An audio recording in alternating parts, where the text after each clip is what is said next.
Hi everyone, welcome back to the channel. I'm Ryan, this is the Elevate project, and today we are going to be looking at the DJI RS3 Mini, and we are going to be calibrating or balancing the gimbal so you're set up for success. Now, for myself, I've never owned a gimbal before, so this was like I had to learn how to balance this and really make it work. There was some issues that I personally had only because I didn't read the instructions. I was just too excited to get this going and balance one of my cameras. So in this video, I'm going to be balancing and calibrating one of my cameras, which is the Sony ZV-E10.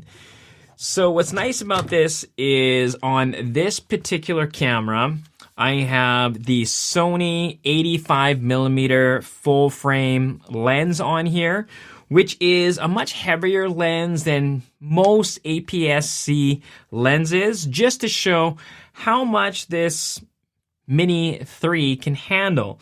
Now, for those of you who've been researching on the DJI RS3 Mini, it can handle 4 pounds or 2.2 kilograms, which is nice, or 2 kilograms. If I made a mistake, I'll make a correction in the maybe right around here or over here. Now, that can handle a lot of different full frame cameras with large lenses for travel, or maybe just getting a gimbal for your small mirrorless camera like the Sony ZV-E10. This is what we're going to be balancing. So there's a few things that I had to learn. One, when you first get the gimbal and when you turn it on, you do want to download an app called DJI Ronin. What's really important here is to download any firmware updates. It's going to be really important to ensure that this handles and performs at its very best. So when I first got the gimbal, before I balanced or anything, I downloaded the app, followed instructions, and installed the latest firmware. Okay, so one thing that I definitely made a mistake on, when you are balancing the DJI RS3 Mini, you want to make sure that the gimbal is off. So once you've updated the gimbal, turn it off, be ready to balance the gimbal. And there are 3 motors that you're going to be balancing. There is the tilt axis, or this motor over here handling the tilt. So if I unlock this, this is up and down, so you'll be able to get that tilt. And there's this other motor here in the back, which will control the roll. So the roll axis. So this is rolling the camera, and then the last axis that we're going to balance is the pan motor. So this is panning left to right. Now, if you're wondering, this does not come with the RS3 Mini. I purchased this separately. I'll put a link in the below. And you don't really need this. The reason why I did this is because I want it to be as steady as possible and be able to do different gimbal moves to push in, push out, and really honestly to handle other accessories like a mic or external monitor. Then I found out that I wanted to take advantage of the NATO route. So if you're interested about this accessory and some other accessories that I got for the RS3 Mini, make sure to like and subscribe and watch out for those future videos. Okay, first things first, make sure you put on the plate. Make sure that the gimbal is off. So now I'm just going to place the camera in place and lock it. So you're going to notice over here that you'll be able to lock it in place so it doesn't move. Now, this might be a little bit different than the other DJI gimbals with like the Ronin S, the RS2, or even the RS3. This plate is fairly small and really specific to the Mini. Now, when you one step back, before you even put on the camera, you want to ensure that all the motors are locked. So that's the the second piece that you want to ensure. So there is a lock here for the tilt axis. Make sure it's locked so it doesn't move. The roll axis so it doesn't roll. And the pan axis so it doesn't pan left and right.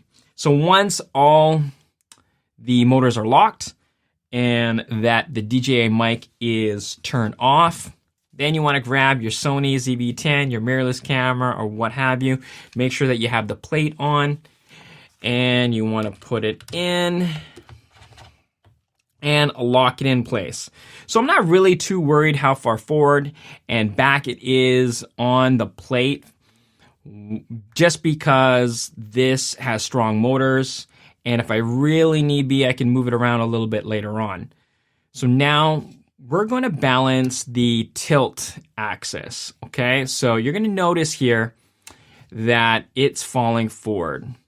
So one thing that I'm going to do is, just because I'm here, I'm going to unlock it, and then I'm just going to move it a little bit till it is able to just balance a little bit. I don't want to be perfect just yet. Lock it in place, because for the tilt axis, what you want to balance first is this position. So this position is, as you can see, it's not really moving anywhere. So we're going to unlock this piece, and we're just going to move this up till it's balanced. And what's really the trick here is just micro movements. So there you go. Now it's kind of locked in place. It's good. I can lock that there. And then I can check this position now. So this position here, I'm level, I'm good, it's balanced. Now we're going to balance it in this position. So I'm gonna unlock it. Then it's just really micro movements. One thing that I learned is that you don't want to push back and forth. What you want to do is just lift the camera just a little bit to move it forward and backward. Again, we just want micro movements. I think we're good there. So we're going to lock it in place. All right. We're good there. We're good there. Now that we have that locked into place, we can lock that motor. Okay, we're done balancing that. The next motor that we're going to balance is actually the roll axis. So again, we're just going to unlock, and you're going to notice that it's going to slide. Again, you probably don't want it to fall or to roll over, especially if extreme like this. So you just want to keep your hands close. Just make sure that it's not falling too far to one side. You're going to unlock this. And again, a mistake that I did, I was trying to force this. What you want to do is just lift the camera just a little bit to move it back and forth. So again, it's just micro adjustments. Yeah, I think that's there. All right, so I think we're good there. So we're gonna lock that into place. Check that out. And then you lock the motor. Now, I've locked the tilt motor, I've locked the roll motor, and now we're gonna be focusing on the pan motor. So here is a little bit different. We're gonna unlock it, and I'm also gonna leave it free to move around. And for here, you just wanna tilt it 15 degrees and see if it balances out. It's actually not that bad. I'm gonna move it just a little bit. Again, micro movements. Lock that into place. And just tilt it 15 degrees. Okay, I think we're pretty good there. So now I can unlock all the motors. When you unlock all the motors, it should be pretty stable. So I'm kind of moving it around, and it's still pretty good. And now we can turn on the gimbal. So when you turn it on, it's not as intuitive as you think if you've never used the DJI gimbal before.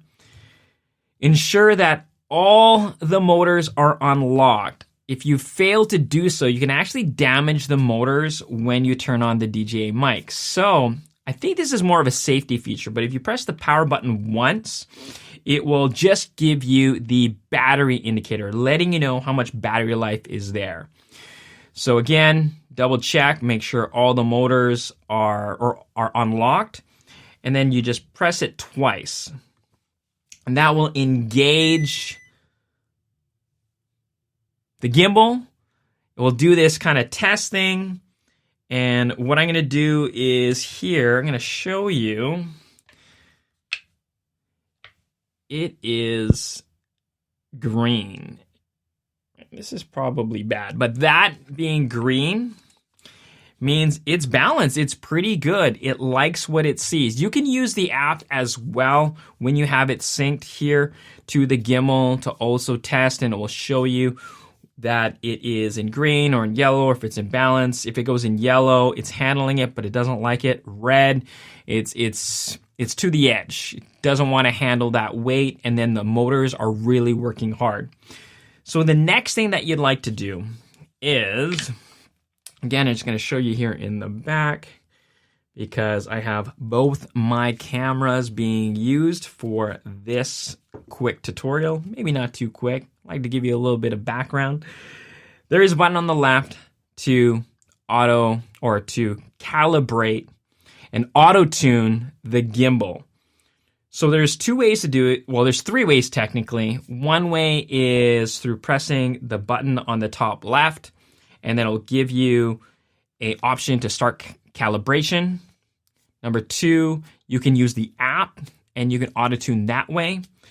And another cool way to auto tune is pressing the trigger button and the memory button at the same time. If you hold that for a few seconds, it will auto tune the gimbal. So what it's doing, it's tuning in the motors, making sure that they're optimized for the weight of the camera.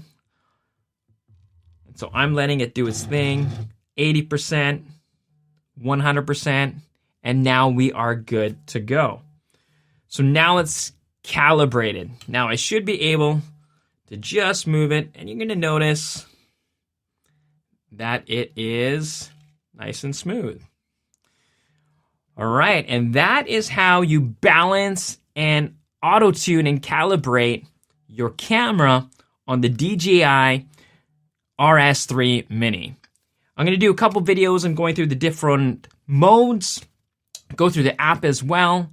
If you like content like this one, or if you found value in this video, make sure to hit the like button. I'd really appreciate it. It really supports the channel.